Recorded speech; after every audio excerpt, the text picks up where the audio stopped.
ભિલાડમાં લગ્ન પ્રસંગમાં 7 વર્ષીય બાળકના અપહરણના ત્રીજા દિવસે અપહૃત બાળક વાપીના એસટીપી પ્લાન્ટ પાસેથી હેમખેમ મળી આવ્યો। અપહરણકર્તાને પકડવા પોલીસે ડ્રોન સર્વેલન્સ હાથ ધર્યું। વલસાડ જિલ્લાના વાપી તાલુકામાં રહેતા એક મુસ્લિમ વેપારીની પત્નીના પિતરાઈભાઈના ઘરે ભિલાડ ખાતે 23મી ડિસેમ્બરના રોજ લગ્ન પ્રસંગ હતો। વેપારી તેમની પત્ની અને 7 વર્ષીય દીકરા સાથે લગ્ન પ્રસંગમાં હાજરી આપવા ગયા હતા। દંપતી અને પરિવારના સભ્યો લગ્ન પ્રસંગમાં વ્યસ્ત થયા હતા, જે દરમિયાન લગ્ન પ્રસંગમાં દંપતી જમી રહ્યું હતું ત્યાં સુધી સગીર લગ્નના મંડપમાં અન્ય બાળકો અને સગા સંબંધીઓ સાથે રમી રહ્યો હતો, જે બાદ પરિવારના સભ્યોએ બાળકની શોધખોળ કરતાં બાળક ક્યાંય મળી આવ્યો ન હતો। વેપારીની પત્નીએ તાત્કાલિક ઘટનાની જાણ તેના પતિ અને પરિવારના સભ્યોને કરી હતી। વેપારીના પરિવારના સભ્યોએ બાળકની ભિલાડના લગ્ન સ્થળ અને આજુબાજુના વિસ્તારમાં શોધખોળ હાથ ધરી હતી। 7 વર્ષીય બાળક ક્યાંય મળી ન આવતા સંભવિત સ્થળોએ સગીરની શોધખોળ હાથ ધરી હતી। પરિવારના સભ્યોએ લગ્ન પ્રસંગમાં આવેલા તમામ પરિવારના સભ્યો અને સગા સંબંધીઓ પાસે બાળકની પૂછપરછ અને શોધખોળ હાથ ધરી હતી। બાળક ક્યાંય ન મળી આવતા ઘટનાની જાણ ભિલાડ પોલીસની ટીમને કરવામાં આવી હતી। ભિલાડ પોલીસની ટીમે લગ્ન મંડપમાં લાગેલા સીસીટીવી ફૂટેજ અને આજુબાજુના વિસ્તારમાં લાગેલા સરકારી અને ખાનગી સીસીટીવી ફૂટેજ ચેક કરી આગળની તપાસ હાથ ધરી હતી, જે દરમિયાન આજે વાપી હાઈવે ઉપર એસટીપી પ્લાન્ટ અને એન્વાયરનમેન્ટ કંપની પાસેથી બાળક સ્વસ્થ હાલતમાં મળી આવ્યું હતું। ઘટનાની જાણ વલસાડ પોલીસની ટીમને થતાં તાત્કાલિક બાળકનો કબજો મેળવી તેને વાપીની હરિયા હોસ્પિટલમાં દાખલ કરવામાં આવ્યો છે, જ્યાં હાલ તેની સારવાર ચાલી રહી છે। બાળક કયા સંજોગોમાં ગુમ થયું હતું અને તે કોની સાથે ગયું હતું, આ તમામ દિશામાં હાલ પોલીસે તપાસના ચક્રો ગતિમાન કર્યા છે। હાલ તો અપહરણ કેસમાં સંડોવાયેલા ઈસમોને શોધવા ડ્રોનની મદદ લેવામાં આવી છે, સાથે જ એન્વાયરનમેન્ટ કંપનીના કામદારોની મદદ લઈને આગળની તપાસ હાથ ધરી છે।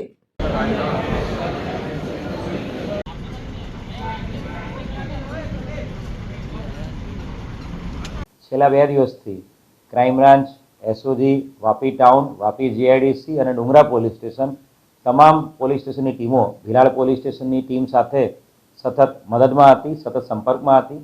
અલગ અલગ જે વિસ્તાર છે ગુલશનનગર ભિલાડનો, ત્યાં આખા એરિયામાં થરલી સર્ચ એન્ડ કોમ્બિંગ કરવામાં આવ્યું હતું। તમામ અવાવરૂ પ્લેસીસ પર ચેક કરવામાં આવ્યા હતા। તમામ રેલવે સ્ટેશન, તમામ બસ સ્ટેશનના સીસીટીવી ફૂટેજીસ ચેક કરવામાં આવ્યા હતા। સાથે સાથે વાપીના અલગ અલગ ઇમરાનનગર, ભડકમોરા એ વિસ્તારોમાં પણ અને વાપી રેલવે સ્ટેશન પર પણ search operation, CCTV camera search અને કોમ્બિંગ કરવામાં આવ્યું હતું। આજે એક સફળતા આમાં મળી છે। આજે સવારે 1 વાગ્યાની આસપાસ વાપી ગ્રીન એન્વાયરમેન્ટ કંપનીની બહારની સાઈડ, જે હાઈવેની નજીકનો જે એરિયા છે, જાડી ઝાંખરાવાળો એરિયા, ત્યાંથી બાળક સદનસીબે સારી હાલતમાં મળી આવ્યું છે। બાળક જીવતું છે, બાળક સ્વસ્થ છે। બાળકને તાત્કાલિક હરિયા હોસ્પિટલમાં એડમિટ કરવામાં આવ્યું છે અને ત્યાંની આગળ સારવાર ચાલુ છે। બાળક કયા સંજોગોમાં ગુમ થયું હતું અને બાળક કોની સાથે ગયું હતું, આ તમામ દિશામાં હાલ પોલીસ તપાસ કરી રહી છે અને બાળક જ્યારે બોલી શકવા માટે અને પોલીસ સાથે પૂછપરછ કરવા માટે એની હેલ્થ બરોબર હશે ત્યારે ડૉક્ટર સાહેબની મંજૂરી આધારે એ બાળકની ચાઇલ્ડ વેલફેર ઓફિસર અને મહિલા અધિકારીની હાજરીમાં, એના માતા પિતાની હાજરીમાં પૂછપરછ કરવામાં આવશે અને વધુ આગળની કાર્યવાહી હાથ ધરવામાં આવશે। 2 दिन पहले हम लोग के वहाँ शादी थी। शादी में ये अफाफ आदिल खान घूम गया था और अभी 2 दिन के बाद अभी मिला है और पुलिस प्रशासन का बहुत अपने को सपोर्ट मिला है और हम लोग के गांव के बच्चे लोगों का भी भिलाड़ का, धनोली का, सबका बहुत का सपोर्ट मिला है और मिल गया है। अभी 2 दिन के बाद मिला है दमन गंगा के पास। बच्चे की हालत अभी हरिया हॉस्पिटल में उनको रखा गया है आईसीयू में। 2 घंटे के लिए बोले हैं साहब ने, 2 घंटा रखना पड़े। अभी तो साहब लोग ने मेहनत किए थे, उसके ऊपर पुलिस वाले का बहुत सपोर्ट मिला अपने को। नहीं, गिरा हुआ था वहाँ पे, गोनी वहाँ साइड पे पड़ी थी, एक पैर शायद अंदर था उसका। अपने को तो बहुत खुशी है, अपना बच्चा मिल गया, अपने को बहुत खुशी है। मैं उनका चाचा लगता हूँ। આજનો દિવસ પૂર્વ વડાપ્રધાન અટલ બિહારી વાજપેયીજીની જન્મજયંતિ છે। આ પ્રસંગે ભારતીય જનતા પાર્ટી દાદરાનગર હવેલી અને દમણ દીવ પ્રદેશ રાજ્યના તમામ જિલ્લાઓમાં મંડળ સ્તરે સ્વર્ગસ્થ અટલજીને પુષ્પાંજલિ અર્પણ કરાઈ હતી। ભાજપના દાદરાનગર હવેલી અને દમણ દીવ રાજ્ય પ્રમુખ દિપેશ ટંડેલની અધ્યક્ષતામાં પ્રદેશ કાર્યાલયના નિદમણ ખાતે આયોજિત એક કાર્યક્રમમાં અટલજીને પુષ્પાંજલિ અર્પણ કરવામાં આવી હતી. પ્રદેશ પ્રમુખ દિપેશ ટંડેલે જણાવ્યું હતું કે આપણા પ્રેરણાદાયી પૂર્વ પ્રધાનમંત્રી સ્વર્ગસ્થ ભારત રત્ન કે જેમણે ભારતીય રાજકારણના અજાણ્યા દુશ્મન, શક્તિશાળી અને તીક્ષ્ણ વક્તા એવા અંત્યોદય અને સુશાસનના દ્રષ્ટિકોણને સાકાર કરીને ભારતીય રાજકારણને નવી દિશા આપી હતી.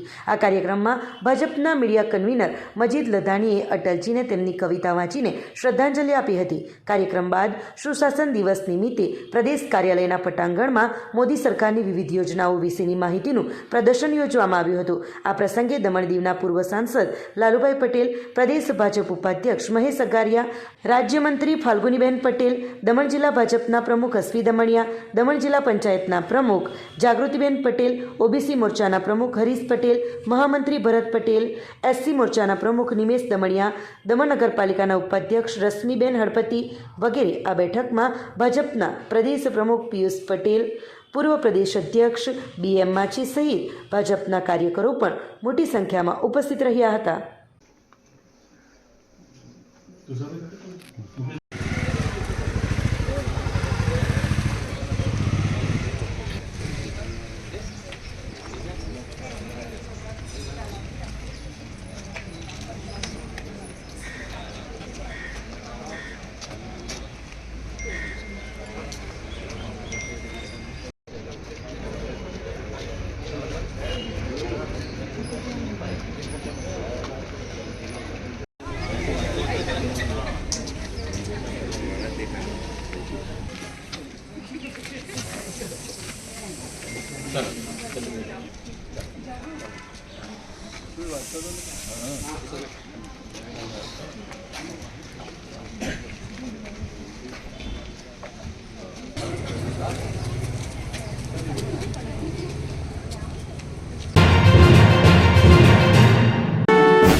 વાપી JDC 4 રસ્તાથી સલવાવ બિલખાડી કુલ્લક નદી સુધીની હાઈવેની બાજુમાંથી વરસાદી પાણીના નિકાલ કરવા માટેની ગટર બનાવવાની કામગીરી ચાલી રહ્યું છે. જે ગટરની કામગીરી છેલ્લા કેટલાક સમયથી વાપી બેપીલોન હોટલથી બલીઠા જૂના જકાતનાકા સુધીના વિસ્તારમાં સર્વિસ રોડની બાજુમાં ચાલે છે. ત્યારે હાલમાં ખુલ્લી ગટર અને કામગીરી અધૂરી છોડી દેવાના કારણે સાથે જીવલેણ લોખંડના સળિયા પણ બહાર છોડી દેવાયા છે. ત્યારે માધવ હોટલ સામેની ખુલ્લી ગટર સામેથી દેસાઈવાડ વિસ્તારમાં રહેતા સંજયભાઈ ગાંધી પસાર થઈ રહ્યા હતા. તે દરમિયાન અચાનક તેમની મોપેડ ગટરમાં ખાબકી હતી. ઘાયલ સંજયભાઈને 108 એમ્બ્યુલન્સ મારફતે તાત્કાલિક નજીકની હોસ્પિટલમાં સારવાર માટે લઈ જવાયા હતા. જો કે એક્ટિવાને બહાર કાઢવા માટે ક્રેન લાવવી પડી હતી. આ ગટરનું કામ કરનાર એજન્સીના કોન્ટ્રાક્ટર દ્વારા બેદરકારી રાખવાના કારણે અહીં અનેક વખત મોપેડ, બાઇક, કાર તેમજ રસ્તે ચાલતા રાહદારીઓ ખાબકવાના તથા પશુઓ પણ પડી જવાના બનાવો બન્યા છે. ત્યારે આવનારા દિવસોમાં બીજા કોઈકની જિંદગી જોખમમાં ન મુકાય તે માટે અટકેલા કામો જલ્દીથી પૂર્ણ થાય અને બેદરકારી દાખવનાર એજન્સી સામે હાઈવે ઓથોરિટી તેમજ વહીવટીતંત્ર દ્વારા કડક કાર્યવાહી હાથ ધરે તે ખૂબ જ જરૂરી બન્યું છે.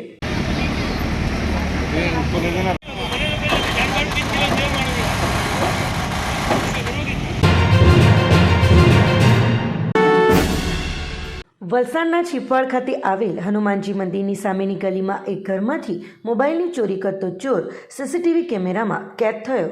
ચોરટાએ ઘરનો દરવાજો ખોલી મોબાઈલની બિંદાસ્ત ચોરી કરી ફરાર થયો.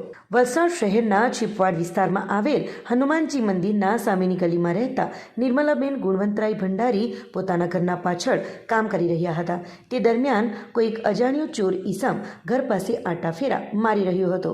આ ઈસમે ઘરનો દરવાજો બંધ જોતા તે ઘરના ઓટલા પર ચડી જઈ ઘરનો દરવાજો ખોલી મોબાઈલની ચોરી કરી ફરાર થઈ ગયો હતો.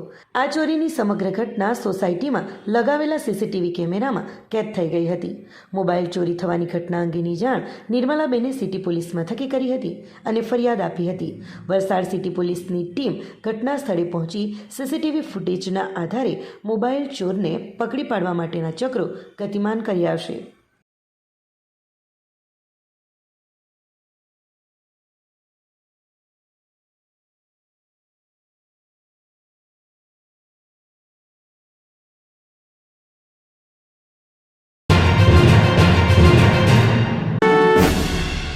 વલસાડના સેગવી ગામના માજી સરપંચના પુત્રને માર્ગ અકસ્માતના ગુનામાં 2 વર્ષની સજા 50,000 વળતર પેટે ચૂકવવા કર્યો હુકમ. વલસાડના સેગવી ગામના માજી સરપંચ અરુણભાઈ પટેલનો પુત્ર નીલ પટેલે માર્ગ અકસ્માતમાં દંપતીને ઈજા પહોંચાડવાના કેસમાં વલસાડની નામદાર કોર્ટે આરોપી નીલ અરુણભાઈ પટેલને 2 વર્ષની સજા અને 50,000 રૂપિયા ઈજાગ્રસ્ત મહિલાને વળતર પેટે ચૂકવવાનો હુકમ કર્યો છે. આ સમગ્ર મામલે મળતી વધુ વિગતો પ્રમાણે વલસાડના પારનેરા ગામે જાફરાના હોટલના પાર્કિંગમાં તારીખ 16/10/2020ના રોજ રાત્રે ફરિયાદી મનીષભાઈ હરકિશનભાઈ કંઠારિયાએ તેમની Maruti Suzuki WagonR car number GJ15CB4727 મૂકી પત્ની કલ્પનાબેન અને 2 જોડિયા બાળકો કરણ અને કૃષ્ણાને લઈ હોટલમાં જમવા ગયા હતા. પણ જમવાનું પસંદ ન આવતા પરત કાર પાસે જતા હતા ત્યારે પાછળથી અચાનક આરોપી નીલ અરુણભાઈ પટેલ ઉંમર વર્ષ 22 રહે પેશવાઈન રોડ સેગવી તાલુકા જિલ્લા Valsad Honda Livo bike number GJ15DG7046 ગફલતભરી રીતે હંકારી લાવી કલ્પનાબેનને અડફેટમાં લઈ ડાબા હાથમાં ફ્રેક્ચર કરી ભાગવા જતા મનીષભાઈને પણ અડફેટમાં લઈ માથાના ભાગે ગંભીર ઈજાઓ અને ડાબા પગમાં ઈજા પહોંચાડી હતી. બાદમાં બાઇકને વેગેનાર કારમાં અથડાવતા આરોપી પણ પડી જતા મોઢાના ભાગે ઈજાઓ પહોંચી હતી. આ કેસ વલસાડની એડિશનલ ચીફ જ્યુડિશિયલ મેજિસ્ટ્રેટ કોર્ટમાં ચાલતા એપીપી વિજય આર સોલંકીની દલીલોને ગ્રાહ્ય રાખી મેજિસ્ટ્રેટ વિનયકુમાર મોઢેએ આરોપી નીલ પટેલને 2 વર્ષની કેદ અને ₹50,000 દંડ કર્યો હતો, જે જમા કરીએથી ઈજાગ્રસ્ત કલ્પનાબેન કંઠારિયાને ₹50,000 પૂરા વળતર તરીકે ચૂકવી આપવાનો હુકમ કર્યો હતો.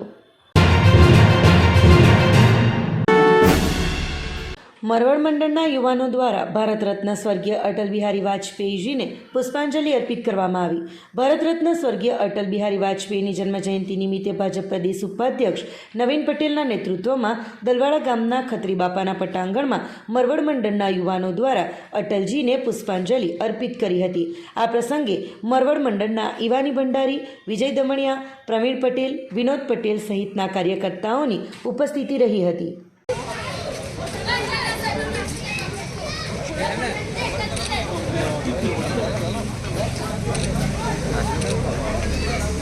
माता की जय, भारत माता की जय, वंदे अटल जी अमर